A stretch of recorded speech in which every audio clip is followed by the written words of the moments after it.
अक्सर हम सुनते हैं दूध की तासीर गर्म है, दही की तासीर ठंडी है, खीरा जो है वो ठंडी तासीर का है, अखरोट जो है वो गर्म तासीर का है। लेकिन इसका मतलब क्या है? साइंस इसके बारे में क्या-क्या कहती है? आइए समझते हैं। अस्सलाम वालेकुम, मैं हूँ आपका माहिर ग़िज़ाई डॉक्टर ज़ुबैर अफ़ज़ल और आप इस वक़्त देख रहे हैं चैनल डॉक्टर ज़ैक डाइट। इससे पहले कि मैं वीडियो स्टार्ट करूँ, फट से मेरा चैनल डॉक्टर ज़ैक डाइट लाइक, शेयर और सब्सक्राइब कर लें और इस वीडियो को अपने लावान के साथ तो लाज़मी शेयर कीजिएगा और उन लोगों के साथ तो लाज़मी शेयर कीजिएगा जिन लोगों का ये कॉन्सेप्ट है कि ये खाना नहीं खाना, इसकी तासीर गर्म है, इसकी ठंडी है, आपकी बॉडी पे पिंपल्स निकल आएँगे, आपका पेट ख़राब हो जाएगा, इस तरह के कॉन्सेप्ट है। तो आज इसको डिटेल के साथ समझेंगे। ये बेसिकली ठंडी और गर्म तासीर का ये कॉन्सेप्ट जो है ना, ये हज़ारों साल पुराना है और ये बेसिकली जो यूनानी तहज़ीब जो मेडिसिन की है, ये कॉन्सेप्ट वहाँ से बेसिकली लिया जाता है और कहा जाता है कि जो आप खाना खाते हैं वो आपकी बॉडी में या आपके मेटाबॉलिज्म पे जाके कैसे रिएक्ट करता है, उसी की बेसिस पे उस खाने को ठंडी या गर्म तासीर के तौर के ऊपर जाना जाता है। लेकिन साइंस जो है इसको किसी और एंगल से देखती है। लेकिन सबसे पहले हम समझ लेते हैं कौन से खाने ठंडी तासीर वाले हैं और कौन से खाने जो गर्म तासीर वाले हैं। सबसे पहले हम ठंडी तासीर वाले खाने समझ लेते हैं। वो खाने जिनमें वाटर कंटेंट ज़्यादा होता है और जिनके अंदर मिनरल्स बहुत ज़्यादा होते हैं, वो ठंडी तासीर वाले खाने हैं। ठंडी तासीर वाले जो खाने हैं वो आपको हाइड्रेशन देते हैं, आपकी बॉडी में जाके सूथनेस देते हैं, यानी आपकी बॉडी को हीट कम कर देते हैं। और उन खानों में मोस्टली वो खाने आते हैं, जैसे मैंने बताया, जिनमें 50 से 70% पानी होता है, जैसे कि तरबूज है, खीरा है, टमाटर है, इसके अलावा नारियल पानी है। नारियल पानी के अलावा जितने भी आपके ये फ्रेश जूसेस आ जाते हैं वो है, लस्सी है, दही है। ये जितनी भी प्रोडक्ट हैं सारी वाटर बेस्ड है। ये आपकी बॉडी में जाके हीट को कम कर देती हैं, सूथनेस को कम कर देती हैं।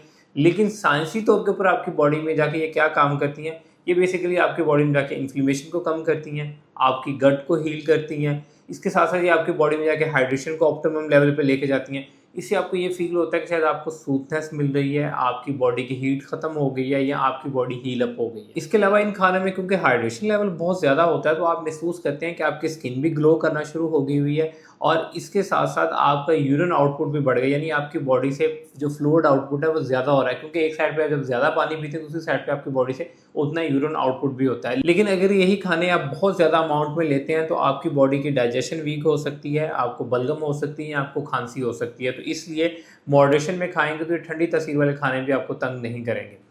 अब आते हैं गर्म तासीर वाले खानों के। गर्म तासीर में कंसेप्ट किया जाता है कि चाय गर्म है तो खीरा ठंडा है, तो इसी तरह अगर चाय को बेशक आप ठंडा करके भी पिएँगे तो उसकी तासीर जो है वो गर्म ही रहेगी। इसी तरह खीरे को बेशक आप रूम टेम्परेचर पे रख के खाएँगे, आपने सोचा कि शायद इसकी जो है बाहर रख दिया, गर्मी में पड़ा हो जिसकी तासीर गर्म हो जाएगी, नहीं, उसकी तासीर ठंडी रहेगी क्योंकि उसके अंदर पानी की बहुत ज़्यादा अमाउंट है। इसी तरह गर्म तासीर वाले जो खाने हैं वो आपके जाके बॉडी के अंदर मेटाबॉलिज्म को बूस्ट करते हैं। इसके साथ-साथ आपको फ़ील होता है जैसे आपने वो खाना खाया है तो आपकी बॉडी का टेम्परेचर बढ़ना शुरू हो गया, आपको हीट फ़ील होती है या आपको पसीना आना शुरू हो जाता है।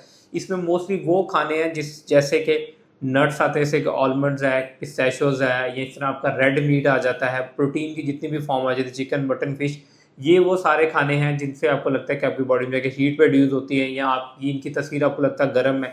इसके अलावा मिर्च मसालों जैसे कि अदरक है, लहसुन है, जितने भी मसाले, इनकी तस्वीर भी आपको लगता है कि ये आपकी बॉडी में जाके हीट प्रोड्यूस करते हैं। अच्छा, ये अब ये गर्म तस्वीर वाले जो खाने हैं इनका आपकी बॉडी में जाके असर क्या होता है? एक तो आपकी ब्लड की सर्कुलेशन को इम्प्रूव कर देते हैं, इसके साथ साथ आपकी बॉडी में एनर्जी लेवल्स इम्प्रूव होते हैं। ऑन द अदर हैंड आपकी डाइजेशन इम्प्रूव होती है। लेकिन इसके कुछ नुकसानात भी हैं। नुकसानात ये है कि जब आप ज़्यादा अमाउंट में लेते हैं तो आपको पिंपल्स निकल आना शुरू हो जाते हैं, आपको एसिडिटी हो सकती है।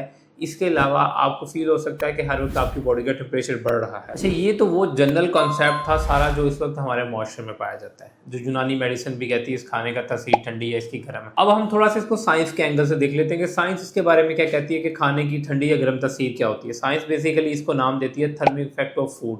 फॉर एग्जांपल जितने भी गर्म तासीर वाले खाने जिसमें रेड मीट है, जैसे कि मटन है, बीफ है, चिकन है, या जैसे आपके मिर्च मसाले हैं, धनिया है, अदरक है, इसके अलावा चाय है या नट्स है, जैसे गिरीदार मेवे हो गए, बादाम हो गया, अखरोट हो गया, जब ये आप खाते हैं तो आपको महसूस होता है कि आपकी बॉडी में थोड़ी सी गर्माइश बढ़ रही है, लेकिन वो actually thermic effect of food होता है।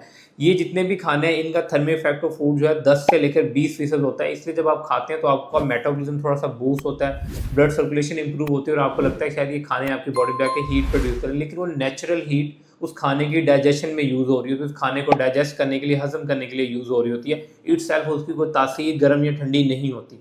इसी तरह जो ठंडी तासीर वाले खाने हैं उनका थर्मिक इफेक्ट ऑफ फूड जो है 0 से लेकर 5% तक होता है, क्योंकि उनमें वाटर होता है और जितना भी लिक्विड बेस्ड कैलोरीज होती हैं उसमें आपकी ह्यूमन बॉडी को डाइजेशन में बहुत ज़्यादा जोर नहीं लगाना पड़ता। फ़ौरन से 40 से 45 मिनट्स के अंदर वो डाइजेस्ट हो जाती है। लेकिन जितनी भी गर्म तासीर वाली खाने जो मैंने आपको बताए हैं उनको डाइजेस्ट होने में एटलीस्ट 2 से 3 घंटे का टाइम लगता है। इसलिए आपकी बॉडी का टेम्परेचर बढ़ना शुरू हो जाता है क्योंकि थर्मल इफेक्ट ऑफ फूड ज़्यादा होता है। तो इसलिए किसी भी खाने की तासीर ठंडी या गर्म नहीं होती, एक्चुअल डिपेंड करता है कि आप उसे कितनी अमाउंट में खा रहे हैं, कितनी न्यूट्रिशन में खा रहे हैं। इसी तरह एक अंडे की एग्जांपल देता हूँ, एक अंडा अगर आप बॉयल करके खा रहे हैं तो आपको उससे कुछ महसूस नहीं होगा, लेकिन उसी अंडे को आप बहुत ज़्यादा ऑयल के अंदर फ्राई करके खा रहे हैं, बहुत ज़्यादा मसाले डाल रहे हैं, तो क्या होगा, एक तो ऑयल के थर्मल इफेक्ट बहुत ज़्यादा होता है, मसालों का होता है। उससे क्या होगा, आपने अंडा खाकर आपको लगा कि आपके मैदे में गर्मी होगी, लेकिन इटसेल्फ अंडे की वजह से गर्मी नहीं होगी, जो उसके अंदर आपने ऑयल डाला है या उसके मसाले डाले उसकी वजह से आपको गर्मी महसूस होगी। इसी तरह जितने भी आपके ठंडी तासीर वाले खाने हैं वो इटसेल्फ ठंडी तासीर वाले नहीं होते, उसके अंदर वाटर होता है। वाटर इटसेल्फ एक हाइड्रेटिंग कंपोनेंट है और वो जब आपकी बॉडी में जाएगा आपको सूथनेस देगा, कूलनेस देगा, इस वजह से आपको लगता है कि तासीर ठंडी है। लेकिन तासीर गर्म हो या ठंडी हो ये मैटर नहीं करता, ये मैटर करता है कि आप पूरे दिन के अंदर कितनी न्यूट्रिशन ले रहे हैं, उसके अंदर कितनी अच्छी अमाउंट में मैक्रो न्यूट्रिएंट्स हैं, माइक्रो न्यूट्रिएंट्स हैं, क्या वो आपकी जो बुनियादी जो आपकी सेहत के लिए ज़रूरियत है उसको पूरा कर रहे हैं या नहीं कर रहे, इस पर डिपेंड करता है। इसलिए ठंडी गर्म तासीर से निकल के अपनी ओवरऑल हेल्थ के ऊपर फोकस करें, वॉक एक्सरसाइज करें, 8 से 10 गिलास पानी पिएँ, 8 से 9 घंटे की नींद को पूरी करें। अगर आपको न्यूट्रिशन डेफिशिएंसीज हैं तो उनको कवर अप करें। बाकी ठंडी गर्म तासीर जो है ये बस कॉन्सेप्ट ही है, इनका कोई ताल्लुक नहीं है साइंस के साथ। आई होप कि ये जितनी इन्फॉर्मेशन मैंने शेयर की आप सबके लिए फ़ायदेमंद साबित होगी। अगर आप इस तरह की और इन्फॉर्मेटिव वीडियोज़ देखना चाह रहे हैं तो मुझे कमेंट सेक्शन में ज़रूर बताइएगा। Thank you so much.